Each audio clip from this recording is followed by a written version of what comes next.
You feel stuck in the matrix, stuck in the trap, and don't know how to get out and stay out. You want to take your power back, understand, and live from your spiritual side.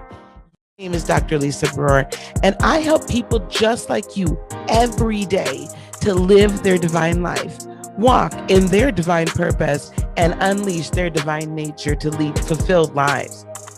And in just 2 short days, we will take you from novice to divine god or goddess. We will help you tap into the cosmic energy that you know is there and activated within you. In addition to all of this, I've also put together a special divine box just for you. And you can go to my website, www.heartofinspiration.net, and go there and register. The cost is only $333.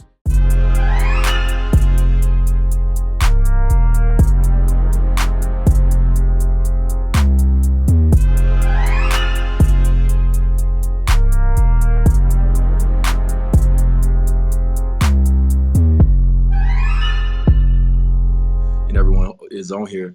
I think Jamie and I connected very early. We had a dinner in LA, and I think we both walked away from that dinner with our families and with Jamie and Nick, representing Paul Meyer, that we wanted to move to the next step. And the next step was me going to Napa, meeting the Paul Meyer family, meeting Jason Paul Meyer, and seeing what this could possibly be.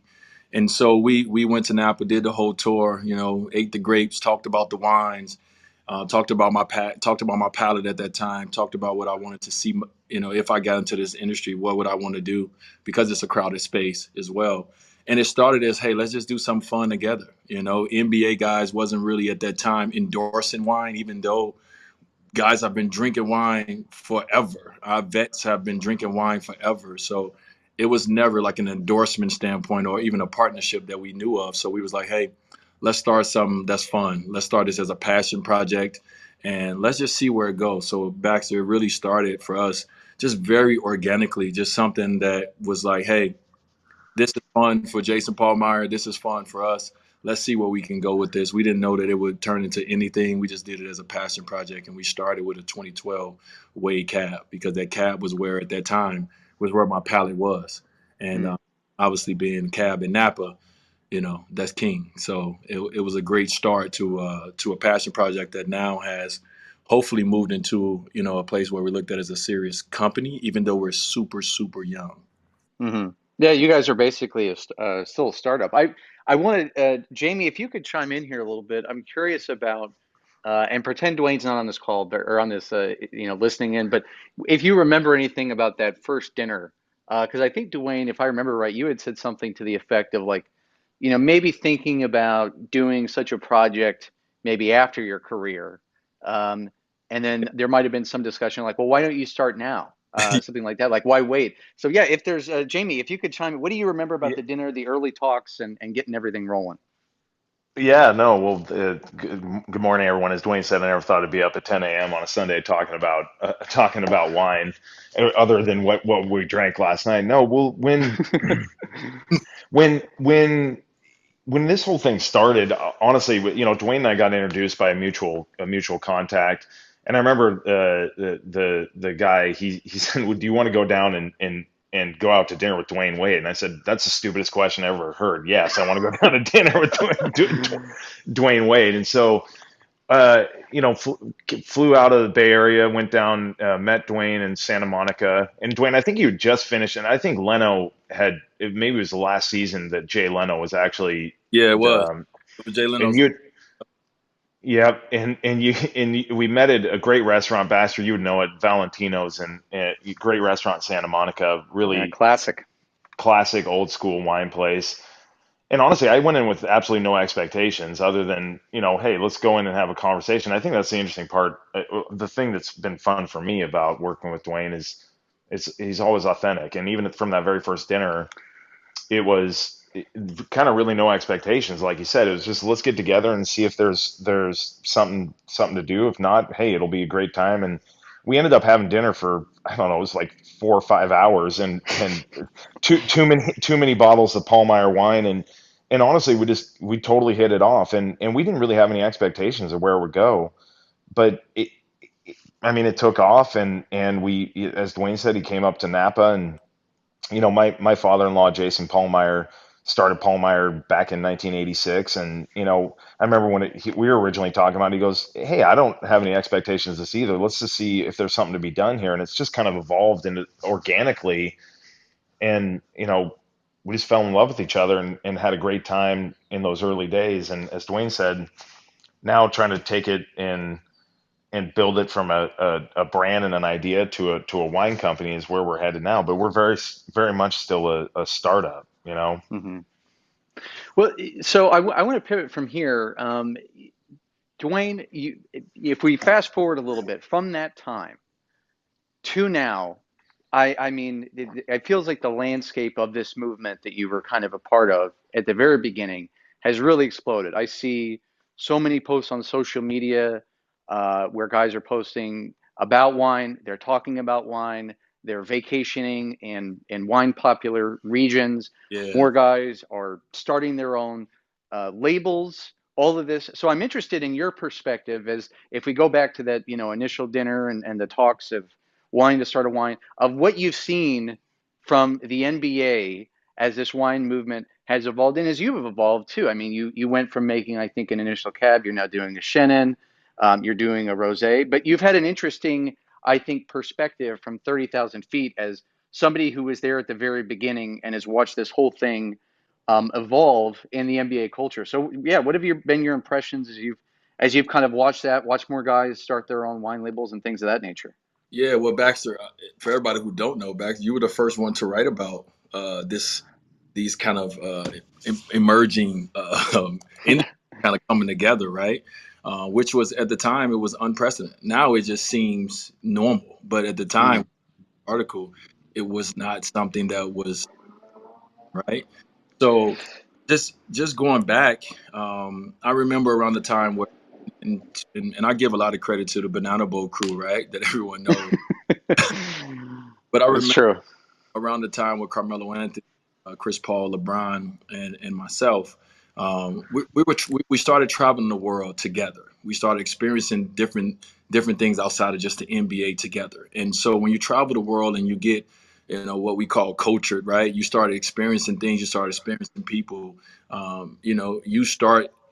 You start becoming a little bit a part of that of the world that you're traveling in, and wine became a big part of the travels and the culture and the stories and the conversations. And so we all kind of, even though I always say Mello was probably in it way before but I think we all kind of started to enjoy it around the same time. And I remember we posted this one photo on a yacht where we were vacationing somewhere in Mafia Coast, and we had what we always cherished, a bottle of Paul wine at that time.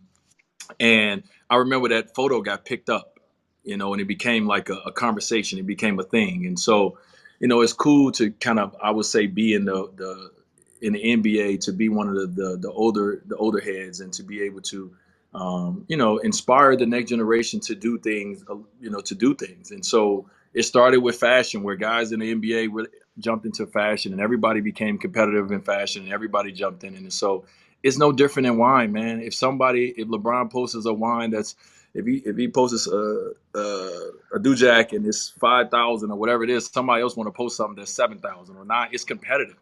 And so what I see with guys right now, it's about who can post the most exclusive, best, biggest, baddest wines, and who can have their own label. Like, it's just a competitive industry. So Yeah. it's cool that we able to get into an industry like the wine industry that is very traditional, that is not known, space where typically African Americans have been in this space, and to be able to break through it the way that we have, to be able to to bring some attention to that and some attention to us growing and us being cultured. Yeah. But it's just been amazing. I will go back real quick to the picture that you mentioned of you guys on the yacht and toasting. And I remember, I think, helping, or that photo helped me, I think, sell my editors a little bit on like wanting to dive into it. But even from 4 years ago, and seeing how ubiquitous, like and as you describe it, it feels normal. It feels like this was always a part of it, but this wasn't. And different people who I've talked to in the NBA world have said, like, this was a basically a beer league or a beer and liquor league Yeah, forever. yeah, I remember even talking to a player who in the mid 2000s was a rookie and said, when I would get on the team plane after a game and walk to my seat, if anybody had any like post game beverage, it was like, a can of beer or, maybe some kind of cocktail or something or, whatever. But he says, now when I walk back there, it's all wine. yeah. And so it is ubiquitous, as you said. It is, man, and the thing what I love about it is I think all of us and everybody started off before you knew about the wine characteristics, right? Before we knew anything about tanning and alcohol and necessity and sweetness and body, before we knew those characteristics, we really just got into wine. Like I said, once again, because of I think it started as a stature of wine, right? It started because of like, hey, this looks like the adult thing to do. You didn't get into it knowing anything about bottle sizes, about grape varieties, about the characteristics. Like we really got into it because of the enjoyment you felt by drinking it, the conversations you had while drinking it, the places you can go and experience it, right? The stories you hear, the culture you get to experience. And so that's the thing I love about this industry, right? It's like you will never know all it is to know about wine. There's some smart people in this industry. And so for someone like myself, and I'm sure so many people on this call, if you love knowledge, this is an industry for you to continue to learn and you will never master it. Hmm. Well, there's two things you hit on there that I want to jump into real quick. And one thing from your previous answer, and you talked about the competitiveness. This is something I had in my notes, and was gonna get to in a little bit, but we're here, and you touched on it, so we might as well. Uh, this was something from some of my early conversations with players, because like, look, you guys, there's 450 NBA players. It is the top 1%. You don't get there without a lot of things, but one of them is absolutely a competitiveness. We hear all the stories about, the intense competitiveness of certain NBA legends and icons, and to be at the top 1% of the 1%, competitiveness is absolutely a must. And if you could, I want you to kind of walk me through a little bit more of the competitiveness, because look, I know, with some of my friends, if we're having a dinner, we kind of, there's a little bit of gamesmanship, wanting to bring a nicer bottle than somebody else, or maybe a rarer bottle or a bottle that I know that is somebody at the table, it's their favorite producer or their favorite vintage or their birth year or something like that. But I can't imagine what it's like for you guys. You're wired differently. You're cut from a different cloth. So how have you seen the competitiveness of what is wired in all of you translate into wine?